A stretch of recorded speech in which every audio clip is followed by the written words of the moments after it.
Hey everyone, Shamus here and welcome back to Shamus Creates. Now today we are finishing off the HulkBuster custom paint job. So we're going to get into that. First of all though, look at this.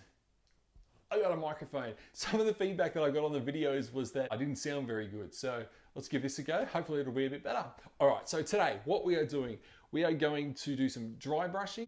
Battle damage, we're going to just touch up some of the silver bits, make sure they pop a bit. We're going to paint a little bit of mud and then clear coat and then the reveal. So I'm looking forward to this. Let's get straight into it.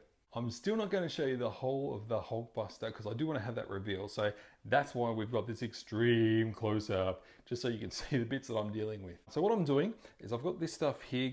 It's called Goldfinger. It's similar to Rub and Buff, which you've probably seen other guys using. I couldn't find it, so this is it. I'm just going to use this to make the silver bits really shine. So to use it, I'm just putting a little bit on a cloth, rubbing off the excess. Boom. I'm just going to use that just to rub onto the tip of some of the silver bits. Now the bit I love about the weathering process is that this is where you get to tell the story of the model. Where has it seen wear and tear? Where has it been? Where has it been damaged and why? I enjoy this part of it. And although this is the first big model like this that I've done, it's a similar process when you're doing tabletop size pieces. These buckles here, when you hit them with the Goldfinger, you can see how they go from just being silver to being really metallic looking. I reckon it looks great. I'm going around the rest of the model here and I'm just hitting the highest bits of the metallic pieces, all the mechanical bits, like the bits in the arms here with what looks like shock absorbers and pistons. They look awesome once they've been hit up with this metallic stuff. And just doing all around the model here. Next we're going to do some dry brushing. Now dry brushing is relatively simple and it does what it says. We take a little bit of paint on a brush and basically you get the brush coated, then rub off almost as much as you can. And what we're going to do is we're going to use this to create some scuffs and scars on places that you would expect paint to be worn off during a fight. For example, knuckles. No doubt during a fight we're going to lose some paint off some knuckles. So what we're going to do, just going to lightly do that, and you can see already, boom, battle scars. Because, you know, when you go up against the Hulk, you're going to have to punch some things. No doubt, knees are going to get scuffed. Forearm pieces are going to get scuffed up, that's for sure. No doubt these shoulders are going to have had a run in at some point, almost like a rugby tackle type thing. A little bit on his head. I keep his head quite nice, so just a little bit of texturing with the scuffs. Anywhere there's a raised area that could possibly have copped some damage. Now during this fight, these guys have got down and dirty, and so what I'm going to do now is I'm going to bump the camera and then explain to you that I'm going to add some brown just for mud. It's a little bit of brown and then about as much water as I've got brown paint to make it a nice little wash. I'm just going to dab that on and take it off. Oh, I just saw what that looks like. Anyway. And just like with any wash, here I'm just dabbing it on with the brush and then taking it off with the paper towel. Last thing I've done is I've taken it out to the shed and given it 2 coats of clear lacquer with a 15-minute space between them. You guys have seen enough spray painting and that sort of thing. You know what it looks like. You don't need this one. So let's go on to the reveal.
that's it. He is done, completely finished, and I'm so happy with the results. This looks amazing compared to what he looked like when we first got him to what he looks like now. It's so much more like the movie.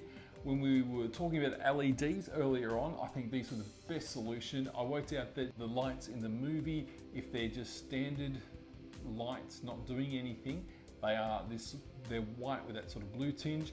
If they were being used as jets, then they went that yellow color. The only thing to take note of with this, the head doesn't really open. That's about as far as it goes, just because of the length of the wiring. If I had a pool room, this would be going straight to it. I'm so happy with it. Thank you for everyone who supported me through it. Thanks for your comments. Thank you for the feedback regarding sound and a couple other bits and pieces. So thank you everyone for that. And of course, once more, just thanks to Cosplay Chris for the inspiration. That's it. Thank you so much again for watching. If you'd like to subscribe to the channel to see what's coming up next, there's a subscribe button, and I've put a playlist together of all the videos in the making of the HulkBuster so that you can follow along if you want to as well. Thanks everyone, and we'll see you next time.